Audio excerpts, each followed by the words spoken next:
کبھی یہ اصطلاح سنی ہے گھوسٹ امپلائی یعنی فرضی ملازم؟ یہ صرف کوئی دلچسپ لفظ نہیں ہے، بلکہ یہ پے رول فراڈ کی ایک بہت ہی عام اور خطرناک قسم ہے، ایک ایسی قسم جو کسی بھی کمپنی کی بنیادیں ہلا سکتی ہے۔ سوچیں ذرا، ایک نام کمپنی کے پے رول پر ہے، ہر مہینے اس کے نام پر تنخواہ بھی جا رہی ہے، لیکن حقیقت میں ایسا کوئی شخص دفتر میں ہے ہی نہیں۔ یہ تو سیدھا سیدھا پیسے چرانے کا ایک طریقہ ہے، اور اس فراڈ کی نشانیاں وہ اکثر چھپی ہوتی ہیں، جیسے تنخواہوں پر ٹیکس کی ٹھیک سے کٹوتی نہ ہونا، یا پھر کئی ملازمین کے پتے اور بینک اکاؤنٹس کا ایک ہی نکلنا۔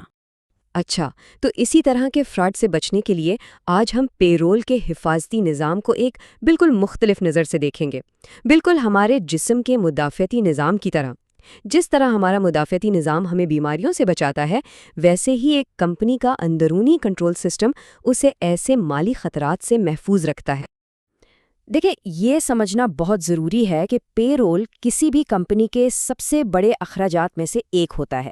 اس کا مطلب یہ ہے کہ یہاں ایک چھوٹی سی غلطی یا فراڈ بھی کمپنی کو بہت بڑے مالی جھٹکے دے سکتا ہے، اس لیے اس کی حفاظت پر کوئی سمجھوتا ہو ہی نہیں سکتا۔ تو پھر سوال یہ اٹھتا ہے کہ یہ کارپوریٹ مدافعتی نظام کام کیسے کرتا ہے؟ اس کی بنیاد ہے دفاع کی 5 لائنوں پر۔ پہلی، اجازت، دوسری، فرائض کی علیحدگی، تیسری، ریکارڈز اور دستاویزات، چوتھی، سیکیورٹی، اور آخر میں آزادانہ جانچ پڑتال۔ آئیے ایک ایک کر کے ان سب کو سمجھتے ہیں۔ تو ہماری پہلی دفاعی لائن، یعنی ہمارے سسٹم کا گیٹ کیپر، ہے مناسب اجازت کا نظام۔ اس کا مطلب بہت سیدھا سا ہے، پے رول کے عمل میں ہر قدم کے لیے باقاعدہ منظوری کا ہونا لازمی ہے۔ کسی کو نوکری پر رکھنے سے لے کر اس کی تنخواہ طے کرنے تک اور اس کے کام کے اوقات کی تصدیق کرنے تک، ہر کام انتظامیہ کی اجازت کے بغیر نہیں ہو سکتا۔ یہی چیز یقینی بناتی ہے کہ ہر ادائیگی جائز اور اصول کے مطابق ہو۔ یہاں ایک بہت دلچسپ بات سامنے آتی ہے۔ دیکھیں، ایک سپروائزر کا ٹائم شیٹ پر دستخط کرنا صرف ایک کاغذی کارروائی نہیں ہے، یہ اصل میں فرضی ملازمین جیسے بڑے فراڈ کے خلاف ایک بہت ہی مؤثر دفاع ہے۔ بالکل اسی طرح جب ایک مینیجر حتمی پے رول دیکھ کر چیک پر دستخط کرتا ہے تو یہ اس بات کی ضمانت ہوتی ہے کہ سب کچھ اصول کے مطابق ہے۔ اگر اجازت پہلا گیٹ ہے تو ہماری دوسری دفاعی لائن ایک بنیادی اصول پر قائم ہے۔ کبھی بھی تمام اختیارات ایک شخص کے ہاتھ میں نہیں ہونے چاہیے۔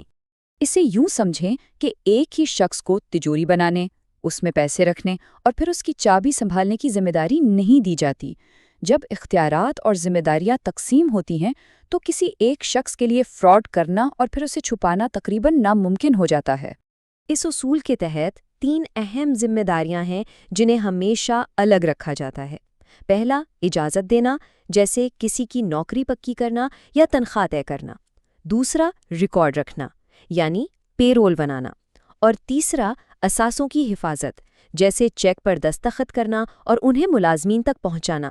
یہ تینوں کام کبھی بھی ایک ہی شخص یا ایک ہی شعبے کے پاس نہیں ہونے چاہیے۔ اور یہ عملی طور پر کیسے کام کرتا ہے؟ جب ملازمین کو بھرتی کرنے والا HR کا محکمہ پے رول بنانے والے محکمے سے الگ ہوتا ہے تو کسی ایک شخص کے لیے سسٹم میں فرضی ملازم داخل کرنا انتہائی مشکل ہو جاتا ہے۔ اسی طرح جب چیک تقسیم کرنے والا شخص وہ نہیں ہوتا جو پے رول بناتا ہے تو چیک چوری ہونے یا غلط ہاتھوں میں جانے کا خطرہ بہت کم ہو جاتا ہے۔ اب بات کرتے ہیں دفاع کی تیسری تہہ کی۔ یہ سب کچھ ایک واضح آڈٹ ٹریل بنانے اور حساس اثاثوں کو محفوظ رکھنے کے بارے میں ہے۔ اس کا اصول بہت سادہ ہے، ہر چیز کا ریکارڈ رکھیں اور پھر اس ریکارڈ کو محفوظ بنائیں۔ ایک مکمل پیپر ٹریل ہر لین دین کو شروع سے آخر تک ٹریک کرنے میں مدد کرتی ہے، اور مضبوط سیکیورٹی، چاہے وہ فزیکل ہو یا ڈیجیٹل، اس بات کو یقینی بناتی ہے کہ ان ریکارڈز کے ساتھ کوئی چھیڑ چھاڑ نہ کر سکے۔ یہ فلو چارٹ پے رول کے پورے عمل کی ایک بہترین تصویر پیش کرتا ہے۔ اس میں کئی مرحلے اور شعبے شامل ہیں، معلومات ایک جگہ سے دوسری جگہ جاتی ہے اور ہر قدم پر غلطی کا امکان ہوتا ہے۔ یہی وجہ ہے کہ ہر مرحلے کو تحریر میں لانا، یعنی اس کا ریکارڈ رکھنا، انتہائی ضروری ہے تاکہ جواب دہی کو یقینی بنایا جا سکے۔ اور یہاں مخصوص کنٹرولز مخصوص خطرات کا مقابلہ کرتے ہیں۔ پہلے سے نمبر والے چیک استعمال کرنے سے فوراً پتہ چل جاتا ہے کہ کوئی چیک غائب تو نہیں۔ خالی چیکس اور کیش کو تالے میں رکھنا چوری سے بچاتا ہے، اور ڈیجیٹل ریکارڈز پر پاس ورڈ اور رسائی کی حدود لگانا ڈیٹا کو محفوظ رکھتا ہے۔ چلیں اب بات کرتے ہیں آخری اور شاید سب سے اہم دفاعی لائن کی۔ یہ وہ حفاظتی جال ہے جو اس بات کو یقینی بناتا ہے کہ پچھلے تمام کنٹرولز ٹھیک سے کام کر رہے ہیں۔ یہ بالکل ایسا ہے جیسے کسی کام کو مکمل کرنے کے بعد ایک غیر جانبدار شخص سے اسے دوبارہ چیک کروایا جائے۔ یہ شخص پے رول کے عمل کا حصہ نہیں ہوتا اور اس کا کام صرف مختلف ریکارڈز کا موازنہ کر کے غلطیوں یا بے ضابطگیوں کو پکڑنا ہوتا ہے۔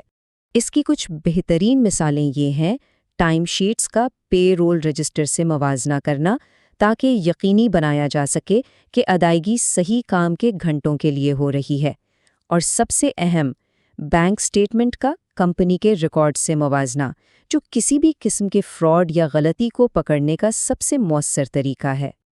یہ بالکل واضح ہے کہ یہ آخری جانچ کتنی ضروری ہے۔ ٹائم شیٹس کو دوبارہ چیک کرنے سے تنخواہ کی رقم میں غلطیاں پکڑی جاتی ہیں، اور بینک کے ساتھ ماہانہ مفاہمت اس بات کی تصدیق کرتی ہے کہ ہر چیک جائز ہے اور صحیح شخص تک پہنچا ہے۔ ایک اہم بات یاد رکھنے والی یہ ہے کہ یہ پانچوں دفاعی لائنیں اکیلے کام نہیں کرتی، ان کی اصل طاقت ان کے ایک ساتھ مل کر کام کرنے میں ہے۔ جب اجازت، فرائض کی علیحدگی، ریکارڈز، سیکیورٹی اور آزادانہ جانچ مل کر ایک نظام بناتے ہیں تو یہ کمپنی کے لیے ایک مضبوط مالی قلعہ تعمیر کرتے ہیں۔ لیکن آخر میں سوال یہ اٹھتا ہے کہ یہ سب کچھ کیوں ضروری ہے؟ کیا یہ صرف پیسے بچانے کے لیے ہے؟ نہیں، یہ اس سے کہیں بڑھ کر ہے۔ یہ ملازمین کے اعتماد، ان کی ذاتی معلومات کی حفاظت اور پورے ادارے کے ماحول کو شفاف بنانے کے بارے میں ہے۔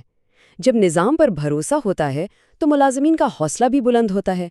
تو جس طرح ایک مضبوط مدافعاتی نظام جسمانی صحت کی ضمانت ہے، اسی طرح ایک مضبوط اندرونی کنٹرول سسٹم کسی بھی ادارے کی مالی صحت کی بنیاد ہے۔